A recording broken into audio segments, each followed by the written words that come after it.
Hola a todas y a todos los que están escuchando este jueves. Nosotros somos Conversando en Red, diálogos sobre la maternidad y la niñez.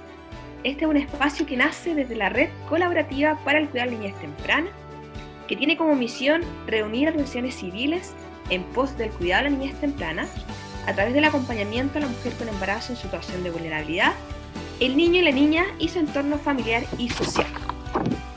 Este es nuestro tercer espacio en este tiempo. Hoy día tenemos un tema central que es el acompañamiento en el duelo. Para eso nos acompañan tres grandes invitadas el día de hoy. Tenemos por una parte a Blanca Prat Valdés, directora ejecutiva de la Fundación Amparos. Tenemos también a Diana Contreras, fundadora de la ONG Ángel de Luz. Y a Claudia Gutiérrez, psicóloga clínica voluntaria del proyecto Esperanza. ¿Cómo están, chicas? Un gusto saludarlas. Hola, buenos días, gracias. Igualmente a todas. Qué bueno, Claudia, un agrado tenerlas acá, agradecerles que nos puedan acompañar en este espacio. Y la idea es poder comenzar conversando un poco de sus fundaciones, poder darlas a conocer, ¿ya? Así que podemos quizás partir por Blanca de Amparos. Cuéntanos, ¿qué hace la fundación? ¿Cómo nace? Muy buenos días, gracias por la oportunidad. La Fundación Amparos nace el año 2014 a partir de una reunión de papás y mamás que tuvimos pérdidas tempranas de hijos, ya sea en gestación o después de nacer, por distintas causas de muerte, en distintas circunstancias, y que nos dimos cuenta que había una gran soledad que rodeaba esta experiencia, y también que es una vivencia que en general no se sabe ni acoger ni respetar a nivel ni social ni a nivel de centros de salud. Tantas cosas que se podían mejorar, evitar tratos muy desfavorables que complejizaban una elaboración del duelo posterior y que sumaban dolor a las familias en vez de ayudarles un poco a ayudarnos a facilitar este camino tan doloroso que es el sobrellevar la muerte de un hijo.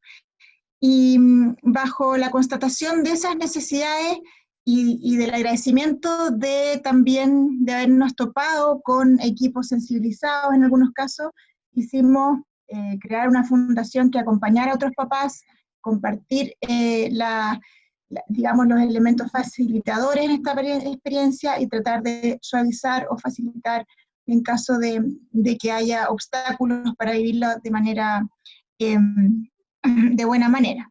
Y en ese sentido, la Fundación se propone, por un lado, acompañar a papás y mamás a través de encuentros personales, y también se propone promover un buen trato a estas mamás y papás, y capacitando equipos médicos, también sensibilizando a todas las áreas que rodean la maternidad y el duelo gestacional y perinatal. Gracias, Blanca. Diana, ONG Ángel de Luz. ¿Cómo nace la ONG y qué están haciendo en este tiempo? ¿Cómo ha sido? Bueno, Ángel de Luz nace en sí en el año 2015, dentro de la comuna de Pedro Aguirre Cerda, junto con papás y mamás que perdieron hijos y algunos profesionales que se habían encontrado con esta situación. Entonces, desde ahí nos empezamos a enfocar en el tema del trato humanizado en pacientes que hayan perdido un hijo en gestación o perinatal, y también el poder hacer encuentros de padres. Y asimismo también reconocer su duelo mediante entregas de cajitas de memorias. Y bueno, en estos tiempos de pandemia, como por protocolos de salud no hemos podido realizar reuniones presenciales, pero sí estamos haciendo un acompañamiento a través de las redes sociales y reuniones por Zoom. Además, seguimos entregando cajitas de memoria dentro de las comunas que nosotros nos enfocamos, que es Pedro Aguirre Cerda, Los Espejos, Cerrillo, San Miguel, porque allí, en esos sectores, nos dimos cuenta que la información de redes de apoyo de cualquier índole llega muy tardío. Entonces, por eso nos enfocamos en ese sector, y trabajamos con profesionales de la salud que se empeñen en poder cambiar el trato hacia los padres y también hacia un enfoque humanizado del bebé que muere en gestación. Gracias, Diana. Claudia, Proyecto Esperanza, Corporación Proyecto Esperanza. Hola, bueno, gracias por la invitación. Mira, el proyecto nace en 1999 al amparo de Schoenstatt, buscando la ayuda precisamente para estas mujeres, primero, ¿no? Porque después se vio que el varón también y las familias completas, pero primeramente la mujer vivía en este silencio, este duelo doloroso por años y buscar cómo lo puede vivir, ¿no? Mejor. Y así nace, digamos, en la búsqueda de poder aportar también a estas mujeres. Es un camino pastoral, somos todos profesionales, con confidencialidad, y hacemos todo un trabajo muy meticuloso y que va en un espacio de tiempo que le aporte a esta mujer o a este varón la posibilidad de superar su duelo. Gracias, Claudia. Blanca, yo estuve leyendo una de tus entrevistas en cuanto a que ustedes, bueno, vamos a conversar más ratito de eso, pero la ley Mortinato ustedes la hicieron en un contexto con varias organizaciones. Y dentro de eso tú dijiste que el duelo perinatal es uno de los duelos más invisibilizados e incomprendidos, ¿ya? ¿Cómo ha sido para ustedes como este proceso y también poder sensibilizar a otros, tanto a los equipos profesionales también como el entorno de cada una de las personas que han perdido un hijo en este contexto? Bueno, la verdad es que siempre conversamos entre las organizaciones y las personas que promovimos esta ley, como Movimiento Mujeres Reivindica, con personas naturales como Pamela Labatut, la misma Ángel de Luz, la misma organización Ángel de Luz, que el trabajo consistió más que nada en sensibilizar, es decir, era imposible llevar adelante este tema legal sin la sensibilización. Y eso es muy sintomático, porque esta es una realidad que no se ve, que no se considera, y ese trabajo fue, por un lado, bueno, como todo trabajo en la vida, cansador, pero también fue muy humano, porque al momento de encontrarte con el diputado, la diputada, el congresista, cara a cara, solo ahí se hacía el clic de que esta temática tiene una importancia relevante para la familia, porque había que mostrarles que esto no era algo superficial o que no solo quedaba en el ámbito de lo simbólico, poder nombrar, sino que redundaba en la salud mental de papás y mamás que habiendo esperado un hijo, habiendo amado un hijo, solo podían luego quedarse tangiblemente con un papel que ni siquiera reconocía legalmente su existencia, es decir, un NN, y eso era cuando uno le hablaba al congresista del paso a paso que vive un papá o una mamá esperando un hijo que muere sorpresivamente o que va a morir, y que luego tiene que enfrentarse, además de enfrentar esa noticia y ese dolor, a una sociedad que constantemente te está diciendo, oye, no fue relevante porque no le puedes poner nombre, la lápida tampoco tuvo relevancia su nombre, no tuvo identidad familiar, y desconocer así la importancia en la biografía de esos papás y esa mamá, donde ese hijo sí se instaló y donde cómo fue tratado ese papá y esa mamá va a influir en sus competencias parentales posteriores, en sus competencias laborales, en su forma de relacionarse con el mundo, en su forma de relacionarse con un posterior embarazo. Solo ahí, cuando entendían que este era un gesto, quizás como un caballito de Troya, digamos, es un gesto simbólico, pero que tiene grandes consecuencias a nivel familiar, solo trabajando desde la sensibilidad y desde el cara a cara, pudimos sacar adelante esto, porque muchas puertas se cerraban antes de eso. intentando tacharlo con una postura política, con una postura ideológica, a la cual siempre, siempre tuvimos que apelar que esto no tenía color político, no tenía postura ideológica, que hubo fundaciones como Amparos que estuvieron trabajando, que son de una fundación aconfesional, pluralista, y que esto tiene que ver con un tema transversal y netamente humano, que es como la base de todo. Solo ahí se pudo lograr el proyecto, y eso es satisfactorio, porque te das cuenta de que hay barreras que sí se pueden sortear, Perfecto. apelando al humano. Y Diana, preguntarte a ti, ¿cómo va a ser la implementación de esta ley en cuanto a los trámites que hay que hacer para inscribir a los hijos? ¿Cómo lo hago? ¿Voy a registro civil? Aprovechamos de comentar que Diana nos está acompañando desde su lugar de trabajo, así que entenderá que está con su mascarilla.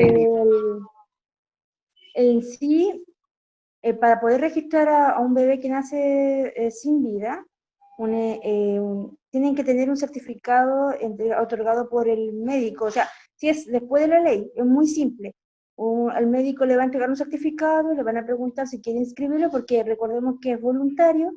Entonces ustedes van a indicar el nombre del bebé, y luego, si la persona gestante no puede asistir al registro civil, puede hacer un poder simple, comunicarlo más que nada de que un tercero puede hacer la inscripción en cualquier registro civil, y se tiene que acercar a nacimiento y defunción y puede hacer el registro con el papel que le otorgó el médico.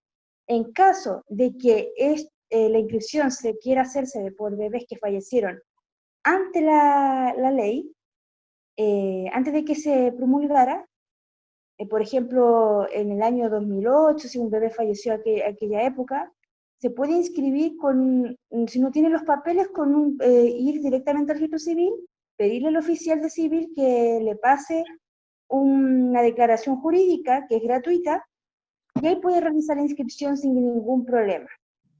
Si tiene un papel, también sirve, pero si no lo tienen, no deben preocuparse, porque se puede hacer una declaración que ahí se coloca, le preguntan en qué año fue, mes, quizá una hora aproximada, el nombre y cuántas semanas tenía. Y con eso es suficiente para poder realizar la inscripción. El costo del certificado es de 710 pesos para trámites como sepultación. Obviamente para los padres que están inscribiendo antes de la ley, eso tiene mucho significado. Por eso también darle la información a ellos. Perfecto, Diana. ¿Hay algún, por ejemplo, dentro de la etapa de gestación, alguna semana desde que corre esto? Puede ser desde la concepción.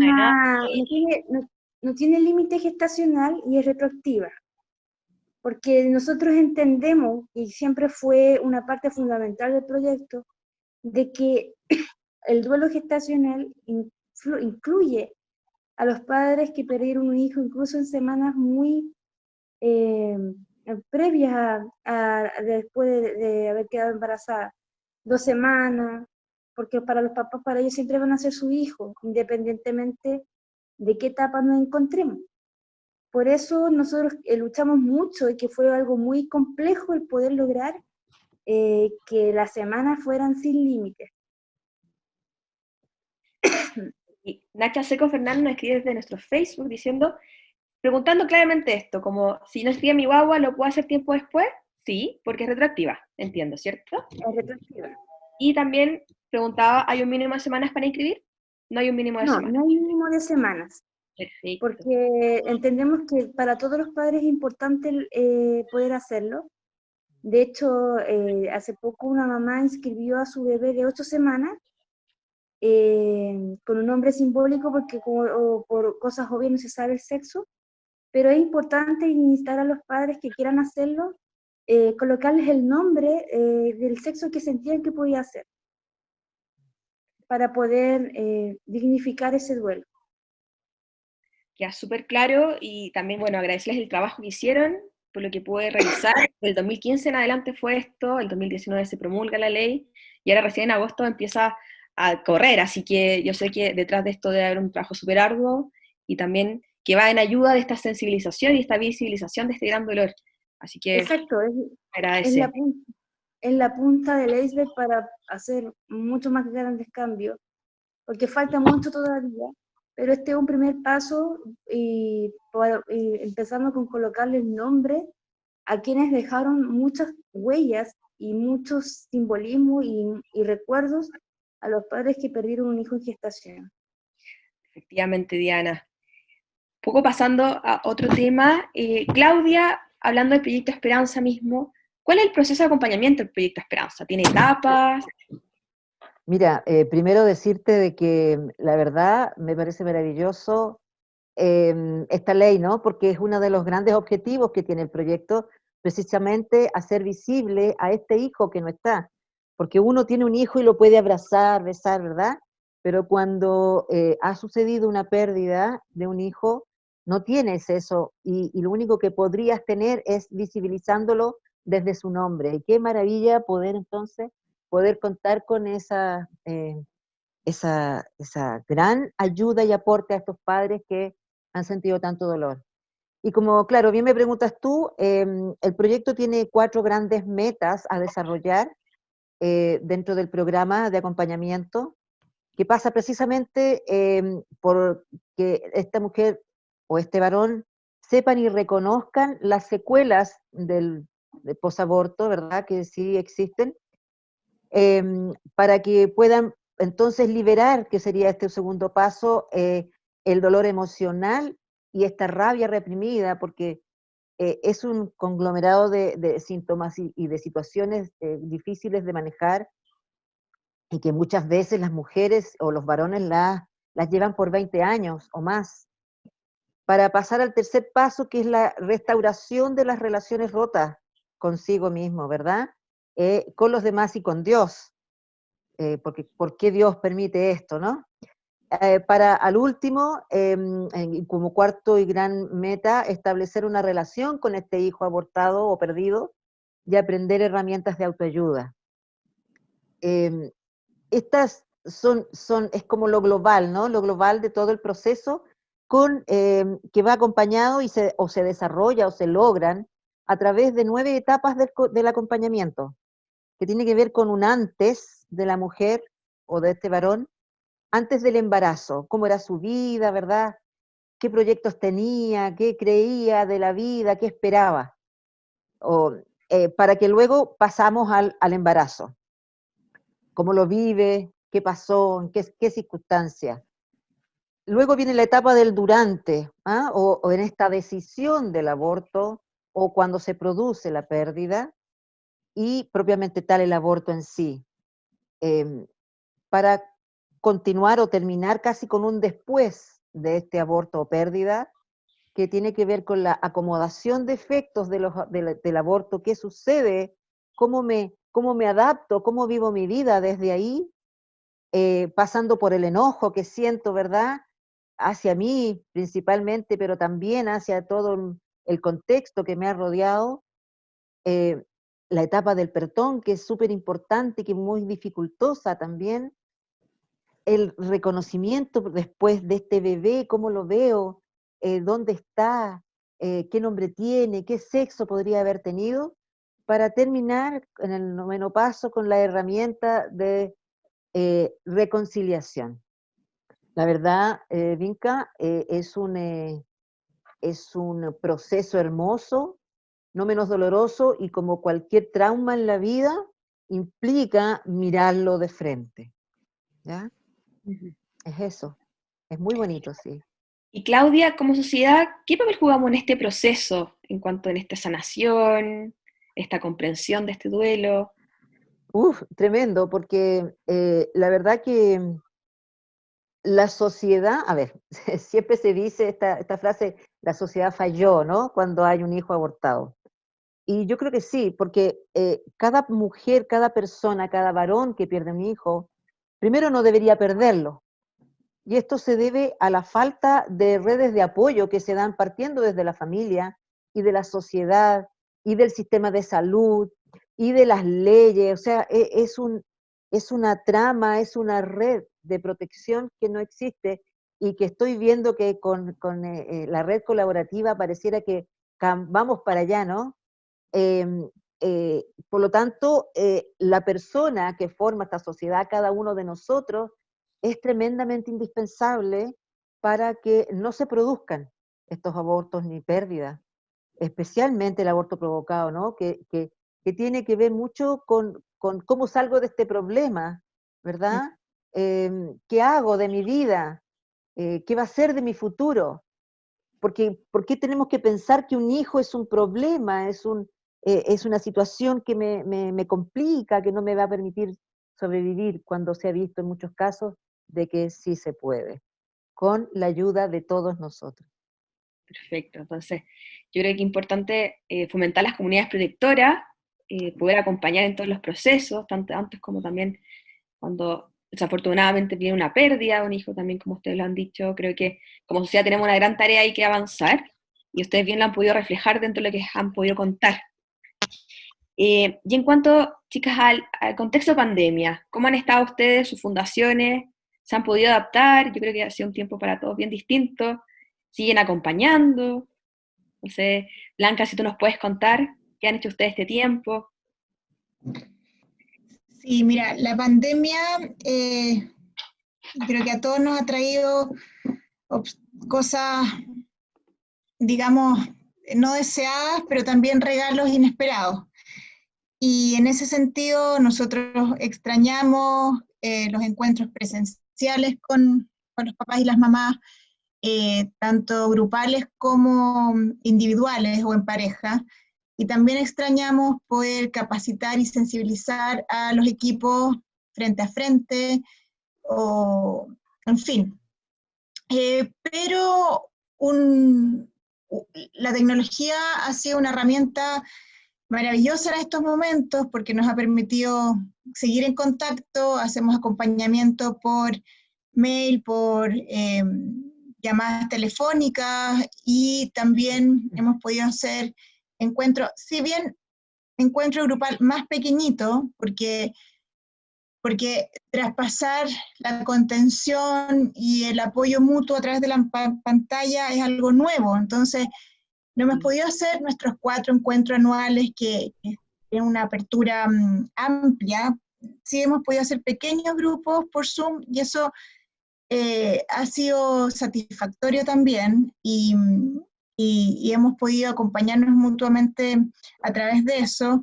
Y estamos pensando que ese aprendizaje nos va a ayudar a, en el futuro, llegar a regiones, por ejemplo, porque siempre nos pedían desde regiones por qué no vienen, y nosotros tenemos pocos recursos para poder trasladarnos. Entonces, esto nos va a ir enseñando cómo llegar a esos nichos que nos requieren y que la distancia había imposibilitado comunicarnos. Perfecto. Antes de pasar a preguntarle a Diana, queremos dar la bienvenida a los que vienen ingresando a la conversación. Estamos conversando en Red, Diálogos sobre la maternidad y la niñez, una iniciativa de la Red Colaborativa para el Cuidado de la Niñez Temprana. Ustedes, Diana, la ONG Ángel de Luz, ¿cómo se ha adaptado a este tiempo?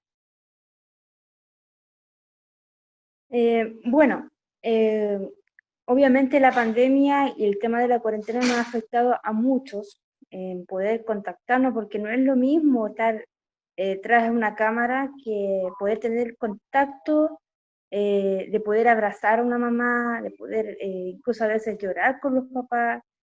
Entonces no es lo mismo, pero nos hemos ido adaptando, y por lo mismo hemos hecho implementar el tema de las redes sociales. Y también me ha permitido conocer personas de otros lugares que también solicitan ayuda a través de las redes, gente incluso de otros países, de otras regiones. También hemos hecho como un delivery especial para entregar cajitas de memoria, que obviamente van súper sanitizadas, porque la mayoría, como somos profesionales de salud, nos preocupamos de que lleguen en buenas condiciones, o un mensaje. Incluso hemos mandado mensajes electrónicos recordando ciertas fechas importantes, porque a los padres les gusta el tema de los recuerdos. Entonces mandamos mensajes de apoyo, y nos íbamos adaptando a eso. Y bueno, obviamente no es lo mismo, pero también nos deja un aprendizaje de cómo utilizar las redes sociales y las redes de apoyo para poder ayudar a los papás. Perfecto.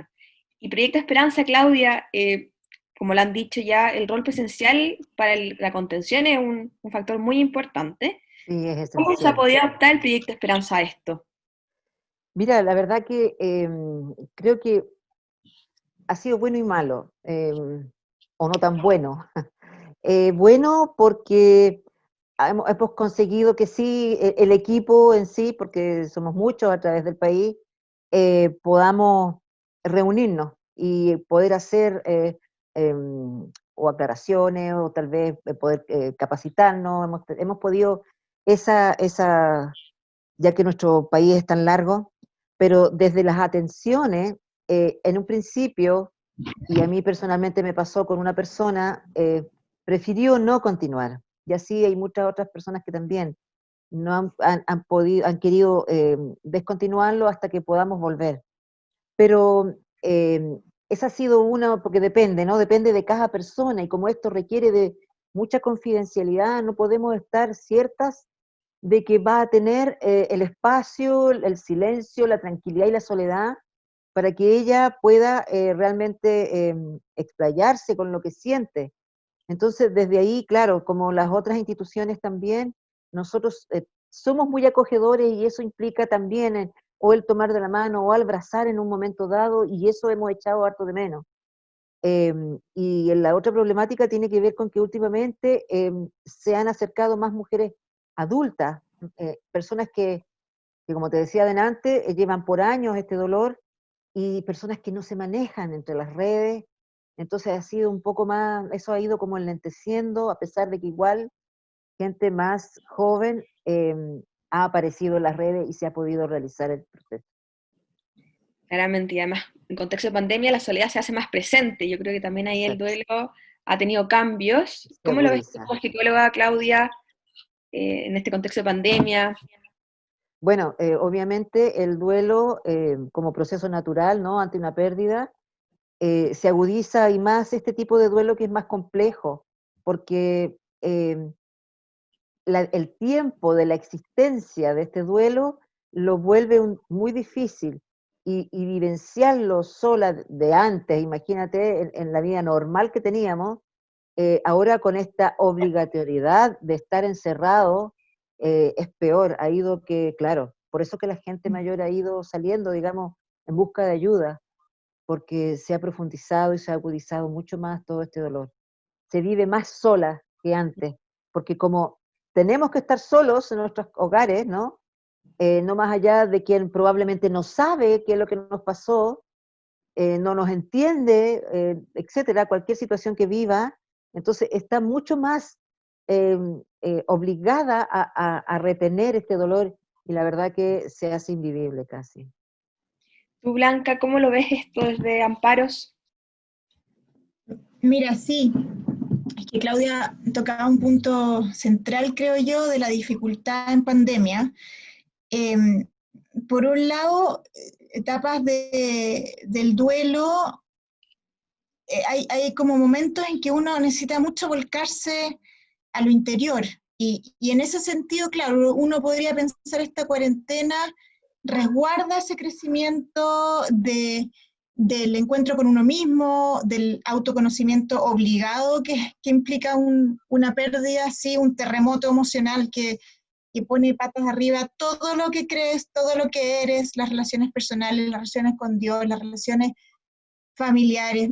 Y entonces, claro, hay ese vuelco interior que quizás está, uno podría decir, más resguardado en pandemia, en que uno puede volcarse a leer, a escribir, incluso a meterse en foros de otros papás.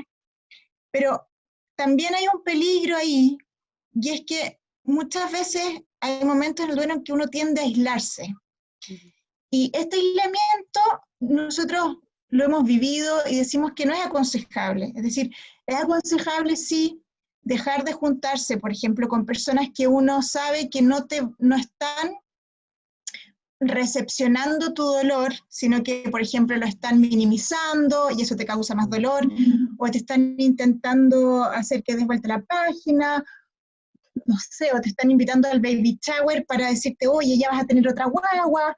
Bueno, uno siempre dice en estos tiempos de dolor, busca a quien te comprenda, busca a alguien que empatice, pero ojo con aislarte totalmente, porque ese aislamiento puede ser muy poco favorable a la larga y puede dejarte muy solo con los miedos, muy solo con los fantasmas.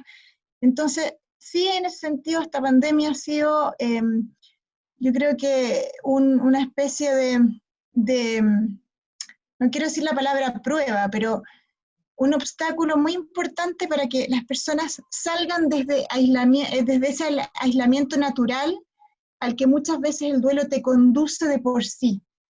Y también los encuentros no son todo lo que uno quisiera por pantalla, porque hay muchas veces que uno quiere hablar cosas, por ejemplo, políticamente incorrectas, o desahogarte sobre sentimientos que no quisieras tener, y es muy difícil si tienes, por ejemplo, otro hijo que puede estar escuchando, Claro. o si tu desazón va por una falta de afinidad con tu pareja, bueno, ¿cómo conversas, cómo te desahogas de esto si tu pareja está o en la misma habitación, o en la habitación de al lado? Entonces, es complicado.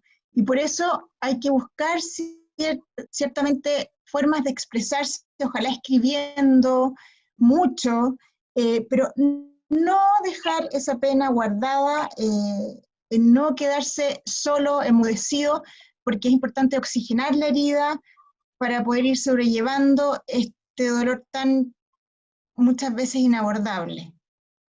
Claramente. Y ustedes, Diana, cuando la tecnología y los recursos son una limitante, ya como lo estamos conversando ahora, ¿cómo se acompañan estas situaciones? Mire, lo importante es siempre mantener una comunicación con las personas que están pasando esta situación, porque, como han dicho las anteriores colegas, en temas de duelo, el encierro en sí te puede llevar a un espacio de reflexión, pero también jugamos en contra, sobre todo cuando estos duelos van acompañados de un diagnóstico depresivo, de enfermedades previas que tienen que ver con la salud mental. Entonces, nosotros, por lo menos nosotros nos hemos enfocado en llamar por teléfono a estas personas que vemos que hay un riesgo donde puede producirse un duelo patológico, en donde las personas pueden entrar en una sensación de ansiedad. Entonces, yo también, es preocupante porque me preocupa el tema de que el encierro, el distanciamiento, el de no poder incluso abrazar a una persona que donde tú puedas llorar, y puedas desahogarte, también puede producir esa sensación. De hecho, las personas que no viven duelo, que no están en esta situación, el encierro le ha provocado ansiedad, el encierro le ha provocado incluso pensamientos suicidas en casos extremos. Entonces, si lo llevamos a una persona que ha vivido un duelo, y más encima el más invisibilizado que hay, que es el duelo gestacional, en que no toda la sociedad lo va a comprender porque siempre se marca esa diferencia entre que alguien fallece, que ya es una persona que ha estado más tiempo en la tierra, como se puede decir, a que un bebé fallezca. Entonces, la gente como no lo suele entender, estas personas obviamente se van a ver más en un cuadro ansioso, angustioso, en donde pueden existir estos pensamientos, incluso porque nos escribieron hace unas 2 semanas personas que tenían esta sensación de desesperación, de pensamientos suicidas, y que preocupa no tan solo a nosotros, sino que a los profesionales de salud, a todo el entorno que rodea a estas personas. Hombres papás en duelos que se encierran en esto, que también ellos sufren mucho, porque en sí como la mujer puede expresar más, tiene más abertura de expresar, el hombre también es preocupante. Entonces Sí, nos preocupa en general todo este entorno que obviamente, no sé, yo me imagino los papás que están viviendo duelo y, no sé, están infectados con COVID, el no poder despedirse de esa guagua, el no poder asistir a un funeral, influye mucho en el tema y eso nos preocupa bastante. absolutamente. Yo creo que una cosa que ahora tenemos que empezar a ver después de este desconfinamiento y producto de toda la pandemia es cómo podemos tramitar los duelos, poder trabajarlos, poder acompañar. Siento que es un tremendo desafío que se nos viene por delante a todos nosotros como instituciones, a los profesionales de salud también, Claro. y a todos los que estamos involucrados en esto. Tú, Blanquita, hablaste también de escribir, ¿ya? Y esta escritura ustedes también la pueden reflejar mucho en muchos testimonios que han ido recogiendo cada una de sus instituciones, de poder recoger un poco lo que cada uno vivió y de lo que está viviendo en el proceso. El Proyecto Esperanza también tiene su página web con testimonios. ¿Cómo ven esto ustedes? ¿Qué se han encontrado en estos testimonios? ¿Que han podido ir leyendo, que les van llegando a ustedes? Bueno, la palabra escrita ha sido una gran herramienta para muchas mamás en momentos de pandemia y de no pandemia también, porque enfrentar el duelo es una confrontación que exige mucha valentía. Y, y hay muchos papás, por ejemplo, que se inscriben en los encuentros cara a cara, digamos, y no llegan, porque es un paso duro. Levantarse en la mañana y decir voy a ir a hablar sobre que mi vida está hecha un desastre, o que no aguanto este dolor acá en el pecho, o que ya nada tiene sentido. Entonces, la confrontación con mi propio lápiz o mi teclado es una herramienta, sin duda. No es la única, no es la única. Nosotros en la fundación, los mismos miembros, o toda esta gran cantidad de papás que nos han enseñado tanto y que forman parte del Camino de Amparos, ha mostrado que al final del túnel hay una luz que se presenta de manera súper inaudita. Hay personas que empezaron a escribir libros o a componer música, o se metieron en distintas instituciones con distintas causas, y han encontrado la manera de volcar todo ese amor que estaba guardado para ese hijo en otra actividad o en otra instancia tan luminosa para el resto. Y Claudia, por ejemplo, bueno, Proyecto Esperanza tiene un libro que se llama ¿Dónde está mi hijo? Y que recopila todos estos testimonios. Ahí está. Sí, sí, también lo pueden encontrar en la página. La verdad que, claro, como bien dice Blanca, la escritura, a ver, la necesidad es de sacar, ¿no? De exteriorizar el dolor que se siente, la rabia, la soledad, y ante eso escribir o pensar que voy a escribir una carta a alguien a quien hipotéticamente se la haré llegar, ¿no? Probablemente nunca lo haga, pero ya realizar esa labor es súper sanador, porque ya permite que yo empiece a hablar de algo súper, súper doloroso, que como dice también Blanca, cuesta, uno no llega a decir, hice tal cosa, o estoy hablando desde el proyecto, ¿no es cierto?, cuando son abortos provocados. Sobre todo si no lo he querido reconocer, difícilmente voy entonces a decir en un papel, hice esto. No, me empiezo por reconocer el dolor que tengo, lo que me pasa en la vida, y en tratar de buscar como un punto en común de todas esas cosas, ¿ya? Pero ir en ese camino. Obviamente que el encuentro cara a cara, aunque sea vía tecnológica, ¿no? También permite de alguna manera eh, esto, pero principalmente el desahogarse, el escribir y llorar es una necesidad tremenda. Y desde que este llanto sea contenido, sea apreciado y bien recibido, porque la sociedad le molesta cuando la gente llora. Si tú vas a un funeral, te ponen pastillas para que no llores, para que te calmes. No, hay que llorar lo que hay que llorar y soltar ese dolor y desgarrarse en un minuto. Lo que pasa es que la gente siente que se va a desestructurar casi, ¿no? Pero no sucede, y por eso la necesidad que haya un acompañante para que ese dolor y ese sufrimiento pueda ser contenido de tal manera que se sienta segura de sacarlo.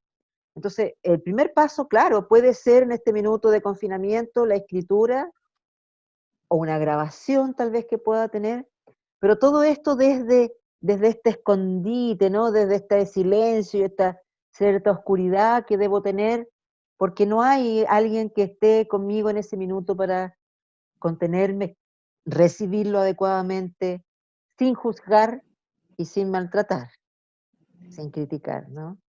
Tremendo. Sí. Claudia, y aprovechando que estás tú conversando, nos pregunta desde el Facebook, Elizabeth, ¿se puede especificar en duelo post-aborto las secuelas que afectan a la persona? Mira, ahí estamos en una lucha, ¿no? Antiguamente la llamábamos síndrome post-aborto, ahora se habla de secuelas. Ujú. Todo porque la comunidad científica no ha querido aceptar la existencia del estrés postraumático en el fondo, pero hay una sintomatología que es súper clara y que habla desde la situación en sí te provoca un estrés, el antes y el después, ¿no?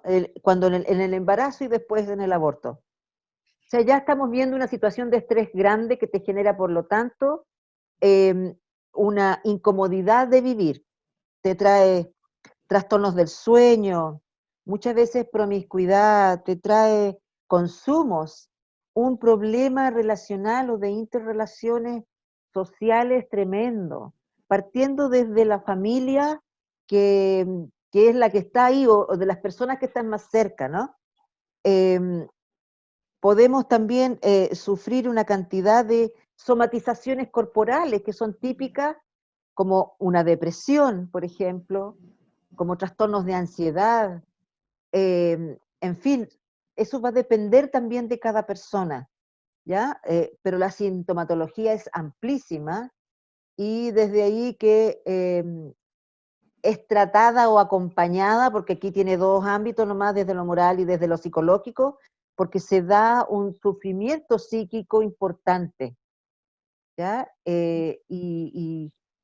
Bueno, es súper amplio en realidad lo que se vive y las secuelas que se viven, tanto en la mujer como en el varón, y muchas veces se traslada hacia la familia completa cuando esto es a vox populi, ¿no? Provoca un dolor y eso es inevitable. De todas maneras, Claudia, muchas gracias. Bueno, y para ir cerrando este espacio, me gustaría dar la palabra por última vez a cada una de ustedes. Primero, un poco para preguntarles y para que puedan contestar, ¿cómo Chile debe acoger esta realidad del duelo? Ya sobre todo este duelo perinatal. Y lo segundo es también que ustedes puedan entregar datos de cómo contactar las organizaciones, llamado a voluntarios, también a personas que puedan entrar dentro de estos acompañamientos. Así que, Blanca, te dejo la palabra. La pregunta era, ¿cómo trata Chile el duelo perinatal? ¿Cómo Chile debe acoger esta realidad? Ah, Sí. ya, ¿cómo Chile? A ver, yo creo que hay una actitud que nos falta y que va más allá de esta realidad del duelo gestacional perinatal, y es el respeto a la historia única y personal de cada, valga la redundancia, de cada persona. Nos llegan testimonios de mamás, por ejemplo, que están con un embarazo inviable, que se las induce a abortar. O al revés, nos llegan mamás que no encuentran otra salida a su embarazo inviable que la interrupción del embarazo, y le hacen la vida imposible haciéndola sentir una asesina. Entonces, yo creo que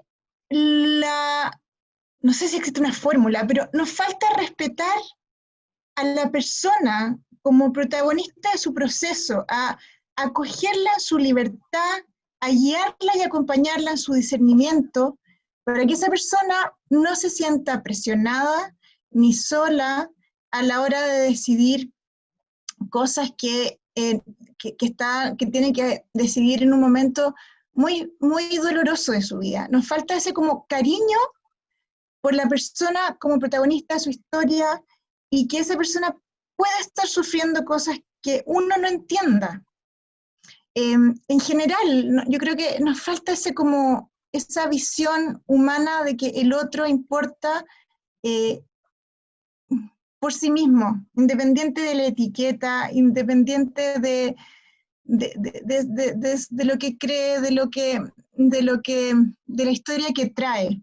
Y creo que eso es como una sociedad más respetuosa, más cariñosa. Es raro pedírselo, porque uno está acostumbrado a pedir que se respete la ley, que cosas muy concretas, pero la humanización, bueno, la Gabriela Mistral decía, la humanidad es algo que todavía hay que humanizar, que es una frase muy gigante, pero estamos en deuda con el respeto y el cariño a la persona y a un acompañamiento humano. No sé si me expliqué bien. Totalmente, o sea, que acoger y también tratar desde la dignidad de cada uno, la humanización y la libertad. Yo creo que esas son como las palabras claves, bueno, Blanquita, que quisiste expresar. Diana, ustedes, desde Ángel de Luz, y quizás complementando lo que dice Blanca, cómo Chile debe acoger esta realidad, de qué debemos conversar en Chile para poder avanzar en estos temas. Yo creo que hay que romper esto de que el perder un hijo en gestación es un tema que no se debe hablar. Yo creo que, tomando las palabras de Blanca, el respeto y la humanización y la decisión de cada persona es la que debe sobresalir independientemente de lo que nosotros podamos pensar. Porque cada ser humano es distinto a otro, cada uno tiene sus propias creencias, su propia forma de mirar esta situación.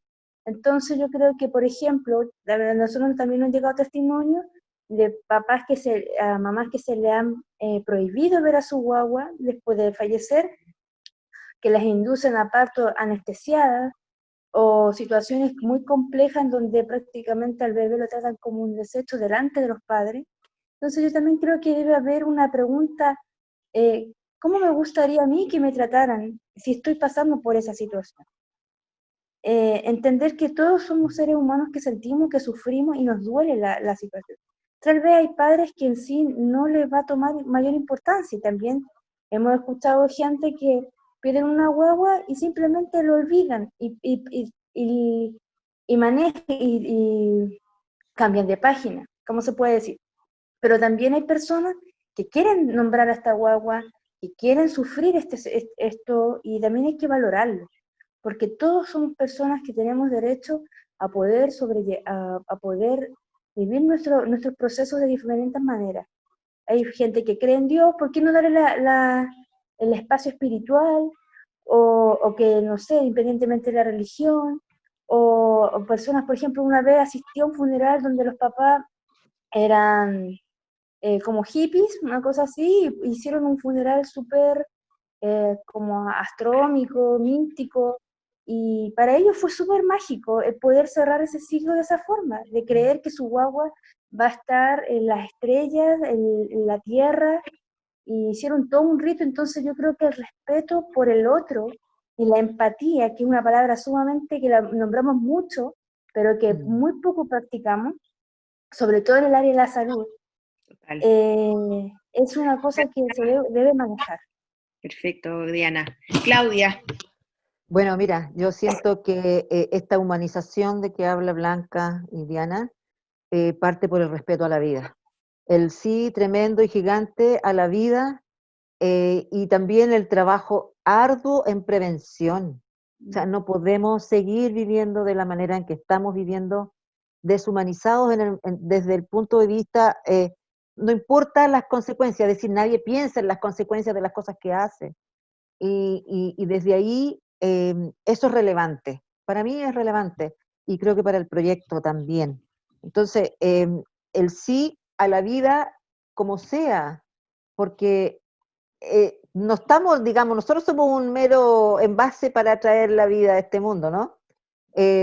Pasa por nosotros, somos como el tubito, pero claro, el respeto a la persona no va a poder haber ni existir si no hay respeto a la vida, al otro, a un otro distinto de mí, que claro, tiene que ver con esa libertad, pero también la libertad con responsabilidad. O sea, no es un libertinaje esto, ¿no? Entonces, el autocontrol, son cosas que se han ido dejando de lado, se han olvidado en la crianza de nuestros hijos. Y yo creo que por ahí es lo principal. Mientras yo no tenga el respeto a la vida, van a seguir habiendo las cifras negras que existen en aborto, y vamos a seguir teniendo padres sufrientes por un hijo no nacido al cual no van a poder apreciar, y afortunadamente ahora por estas dos personas presentes tenemos esta ley donde podemos darles un nombre, ¿verdad? Y poder inscribirlos como hijos, pero no lo tenemos. Y si bien es cierto, el proceso del Proyecto Esperanza te ayuda a que este hijo exista en tu corazón y en la creencia de que en alguna parte con Dios está presente, nos hemos perdido eso de agarrarlo, de acariciarlo, de tocarlo, que es trascendental en la educación de un hijo, que es la entrega del amor. Porque ¿qué hago con este amor? Entonces, este amor, ahora empezar a entregarlo hacia afuera. Y desde ahí yo quiero hacer el llamado a que ojalá más gente se nos una. Nosotros hacemos capacitaciones, nos pueden escribir o meterse a la página, que es www.proesperanza.org. Aquellas personas que también necesiten ayuda pueden llamar a un celular, todo es confidencial, al 992841504, o si no, comunicarse a través del correo al correo info@proesperanza.org. Agradecida, Vinca, por la invitación. Ha sido, creo, tremendo poder entregar y dar a conocer el trabajo que hacemos de algo que está tan oculto en esta sociedad, que tiene que ver con el dolor, porque además le tememos al dolor y enfrentarlo. Gracias a ustedes. Aprovecho también pasar las páginas para el contacto de las otras fundaciones. Tenemos a Fundación Ángel de Luz con Facebook ONG Ángel de Luz, y a la Fundación Amparos con su página web www.amparos.cl. Ya antes de terminar, ya estamos en el límite de la hora, vamos a hacer unos avisos de la red colaborativa, también importante poder mencionarlo. La Fundación Diferentes No Inferiores nos invita a una campaña para apoyar con caja de mercadería. Para acceder a esto, para poder aportar, está el Facebook de DNI Chile. También la Fundación Patronato Madre Hijo nos alienta a formar parte de la labor que realizan como socios para financiar el programa de apoyo psicológico materno-infantil en pandemia. Para poder acceder a esto hay que ingresar a la página web www.patronato.cl. Damos también los saludos a las personas que nos acompañaron hasta el Facebook Live. A partir de sus comentarios, tenemos aquí a Carla Nieto, Germán Sofi, Nacha Seco Fernández, Antonia Bresoli y Elizabeth Bunster. Agradecerles a todos ellos, a ustedes, Claudia, Diana, Blanca, por acompañarnos, por haberse dado este tiempo, y también por la labor que realizan. Eso. Diana, ¿quieres decir algo? Sí, bueno, nosotros como fundación necesitamos mucha mano de obra, voluntarios. Los dejamos cordialmente invitados a que puedan conocernos a través de la página de Facebook. Como una organización sin fines de lucro, necesitamos profesionales como psicólogos, matronas, etc. Y personas que nos puedan ayudar a legalizarnos, porque nosotros somos una de las organizaciones con menos recursos que hay. Está cortado, tú estás escuchando muy cortado, por lo que puedo entender que están invitando a participar a voluntarios, ¿cierto? Sí. Exacto. Perfecto. Muy bien. Muchas gracias. Gracias a todos los que nos escucharon. A todos los que quieran conocer más de la red, también invitamos a meterse a la página www.redcolaborativa.cl. Nos vemos el próximo jueves con un nuevo Conversando en Red. Gracias, Blanca. Gracias a ti. Chao.